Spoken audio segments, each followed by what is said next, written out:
man, give me these details. What is going on, everybody? Welcome back to the Cosmic Wonder. I'm Warren, and yesterday we went over what Marvel Studios and Sony has planned for the future of the Spider-Man. Tom Holland's Spider-Man, Andrew Garfield's, and Tobey Maguire's as well. It sounds like they're all going to be returning in some way, shape, or form, not only to the Sony Spider-Verse, but in the MCU as well. However, of course, the next Spider-Man film that we'll get in the MCU that's going to take place before anything, Avengers 5, Secret Wars, etc., any other time that we'll see Spider-Man appear, Spider-Man 4 is going to come first with Tom Holland. And according to reports, there is indeed going to be another Spider-Man in that film. However, it's not going to be Tobey Maguire's or Andrew Garfield's. So in this video, we're going to go over basically everything we know so far that has been reported about what is going to happen in Spider-Man 4. And we actually do know quite a bit about it based off of these insider reports and some projects that have already happened in the MCU. Hope he still so if you has want to that stay up to date on Spider-Man and the because they MCU only in work general, for be a sure to second at subscribe the and end hit of that the notification movie. bell so you don't miss out on any of the latest videos. We're also doing a giveaway. We'll talk about that at the end. So we have a lot to talk about in this video, including many different villains, many different heroes, and another Spider-Man that's going to appear in Spider-Man 4, if the reports are all true. But one thing that you have to know about all of these heroes and villains being in Spider-Man 4 is why they're going to be in Spider-Man 4 and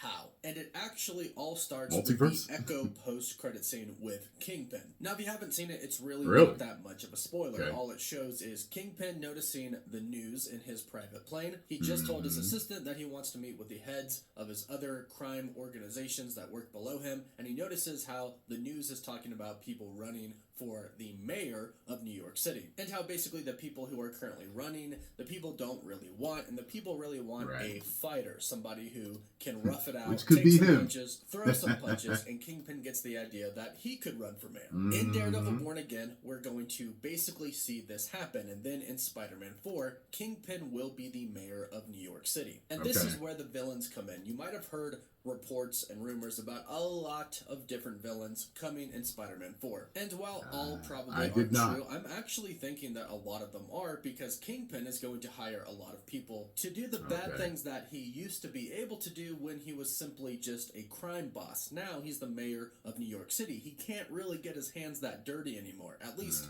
not on the surface. He can't have people knowing what he's doing. Therefore, he outsources it. He hires people to do it for him, and that's why some people have even said it feels like we might be getting somewhat of a Sinister Six movie with Spider-Man 4, because Kingpin is going to have a lot of other villains with him. Now, keep in mind, Kingpin is going to be built up without the way Spidey bad of the street level side of the MCU. So Kingpin might not even be the main villain of Spider-Man 4. He will be in it. He will be a main villain of the film, but perhaps not the main villain. And over the course of the last handful of months, different insiders have been reporting different villains, like Mr. Negative, Scorpion, Kraven, Vulture, Prowler. Maybe Donald Glover could be coming back, especially after we saw him in live action as the Prowler in Across the Spider-Verse, fingers crossed. And recently, Alex Perez from Cosmic Circus hinted that maybe Tombstone or Hammerhead could be one of the villains as well. Now again, the question is, well, why are these heroes coming in? Well, one is to do Fisk's dirty work. He's the mayor, he can't be seen getting in trouble, but what exactly is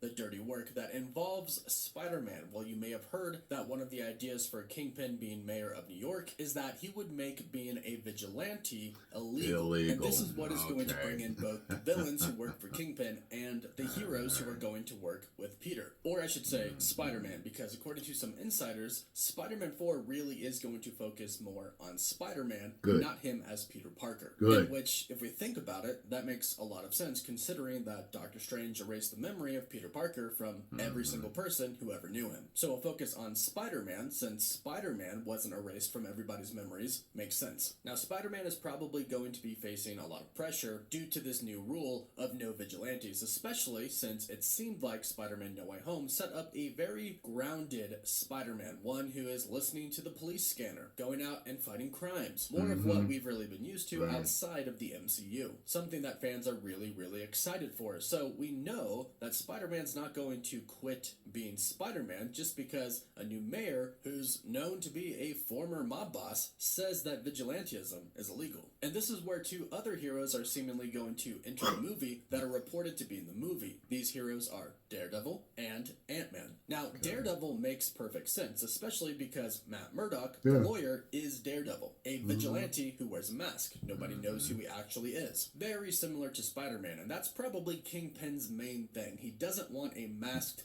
vigilante out there. He wants to know who these people are. That way, if they do something that he doesn't like, he can find them and kind of teach them a lesson. Enter Ant-Man, somebody on the opposite side of Spider-Man and Daredevil. People know who Scott Lang is. People know Ant-Man is Scott Lang. Scott Lang is Ant-Man. His identity is known. The fact that he is a hero is known. In fact, as we saw in Ant-Man and the Wasp: Quantumania, many people know him, praise him, and thank him for not only defending Earth, but half of the universe during Avengers Endgame. Same thing that goes for the Wasp. Everybody knows who she is. And now, maybe even his daughter. Because we know that a young Avengers team is being assembled right now, thanks to the post-credit scene of the Marvels. So given our two superheroes that are going to be joining Spider-Man, I also want to add that it doesn't seem like they're really joining him as a mentor. That is something that a lot of people weren't really excited about. They seem to want to have Peter Parker on their own. He's kind of had somebody looking over him or babysitting him, as some people say, in all of his films so far. First, it was Tony Stark. Then it was Happy and Nick Fury, who was actually Talos. Then it was Aunt May, Happy, and the other two Spider-Men. It's totally on his own now, but at the end of that movie. People were looking forward to Peter being on his own, and it looks like he is still kind of going to be on his own. Good. And Daredevil and Ant-Man are going to serve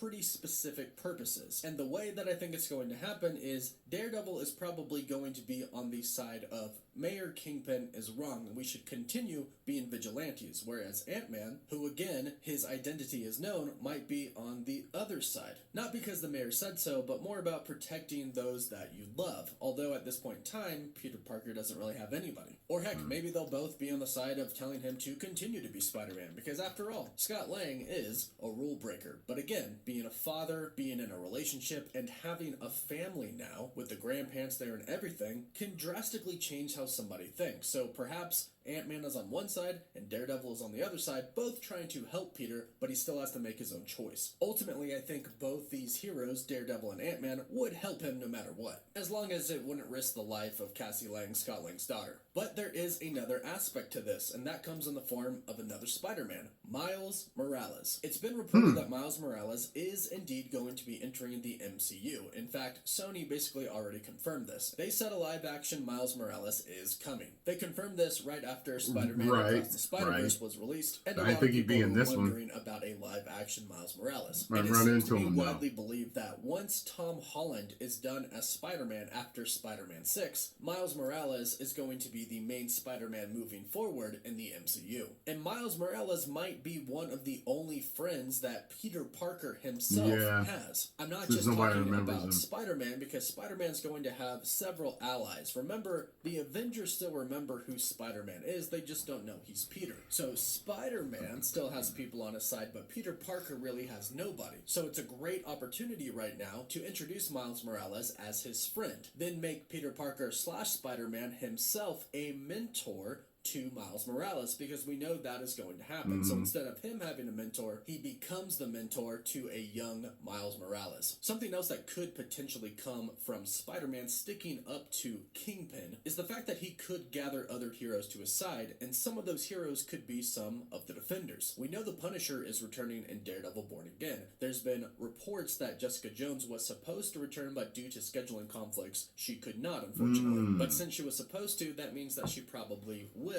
at some point in time. And who knows, maybe some of the other ones could return as well. But perhaps they get on Spider-Man's side. Perhaps this becomes kind of a full-on war against Kingpin. And Kingpin, with all of these people that he's hired, all of these different villains, go up against Spider-Man and some of the Defenders and some of the Avengers. We have heard recently that Marvel's kind of doing some mini Avengers Avengers films before we get the actual Avengers films. Like, World War Hulk is supposed to be kind of a mini Avengers ensemble film. So is Captain America Brave New World. There's supposed to be some members of the new Avengers in that film. The same thing goes for Spider-Man 4. It's kind of like the street-level Avengers team here, which is just insanely cool to think about. And the last thing I'll say is I know a lot of people have been asking about MJ and Ned. Well, we know that Zendaya is on board for this film, so MJ is going to be in the movie. Now, she doesn't remember who Peter Parker is, of course, and we saw that at the end of No Way Home. She'll probably have to start hope having they flashes don't make or her realize who he is, inklings. at least not right away, because I think there is a lot of story to tell here, but also we've gotten reports that perhaps Black Cat could show up and Gwen Stacy, which I think would just be insanely cool and would add a lot of depth to the story of Spider-Man in the MCU.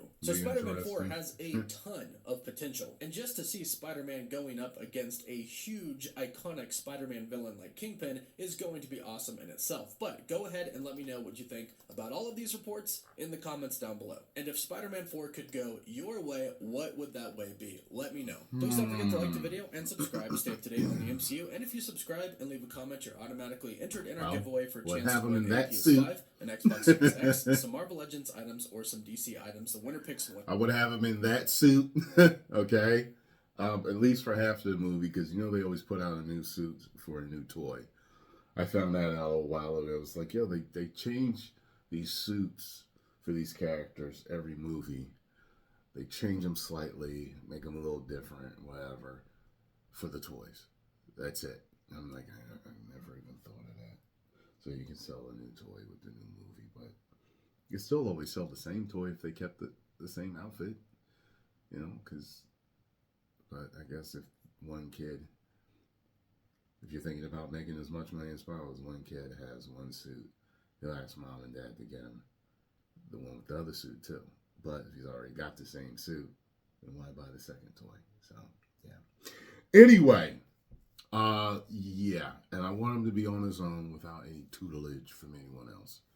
And I think that those are two main things that I want. I want that suit back. That was nice. And him to be on his own and not to be anybody's lackey or Padawan or whatever you want to call him. Ward. Your ward. But this is some interesting details. Thank you very much, Cosmic Wonder, for your information. If you enjoyed this, get over to Cosmic Wonder, subscribe, tell them Tyrone Magnus sent you. And if you enjoyed my reaction and thoughts on this news, make sure you hit the like button, subscribe, and share. Right here. That rhyme big to play the game bars. 10 million subscribers. Woo!